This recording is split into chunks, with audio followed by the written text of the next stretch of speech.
Pulaski Baptist Church is situated on Carrsville Highway near Wight County's boundary with Suffolk.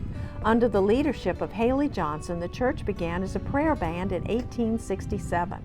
The congregation met in his home and then in an outdoor setting commonly referred to as a brush arbor. Both spaces were quickly outgrown by the expanding membership. A log church clad in boards was built on a half-acre of land given by Nat and Emmy Rawls in 1883. There is no record of why the church was named Pulaski. The first pastor was Reverend Isaac Freeman. He built some of the church's first pews. The first church building was in use for more than 70 years, and it was the focal point of the church's community. Faith was the primary focus. Amenities came later. The old church, like I say, we didn't have anything but two pot-belly heaters in there to keep us warm. And we had the good Lord to keep us cool because we had never raised the windows and let that.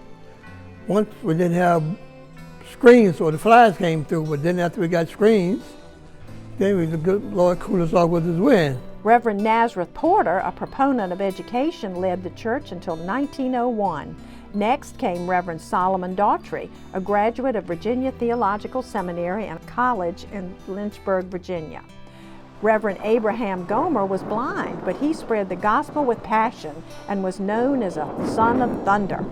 When Reverend Brown came to lead the church in 1924, the senior choir was organized and the cornerstone of the church was laid.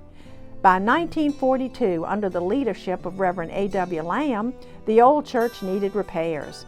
Initially, $9,000 was raised for its construction.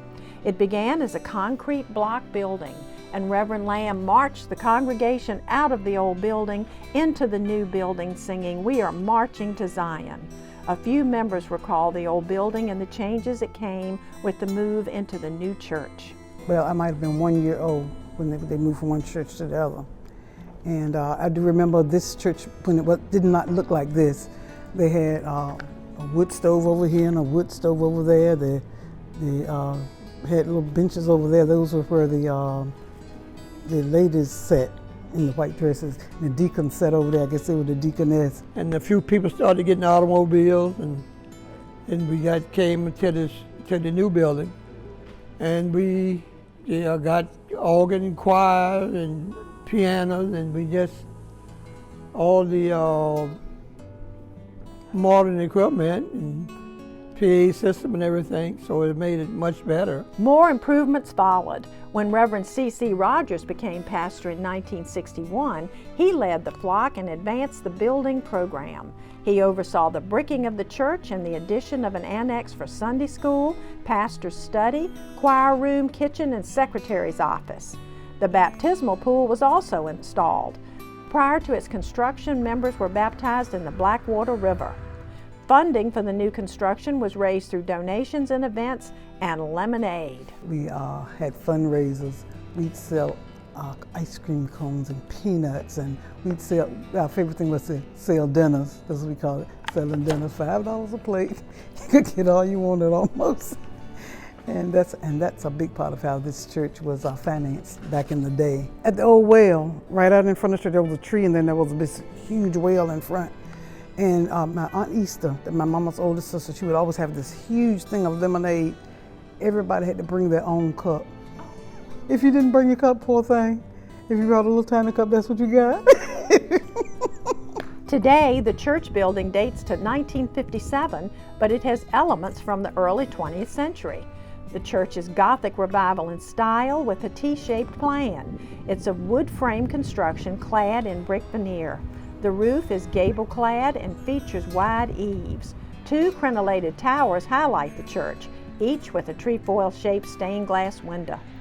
The church's main cemetery is located across Carrsville Highway.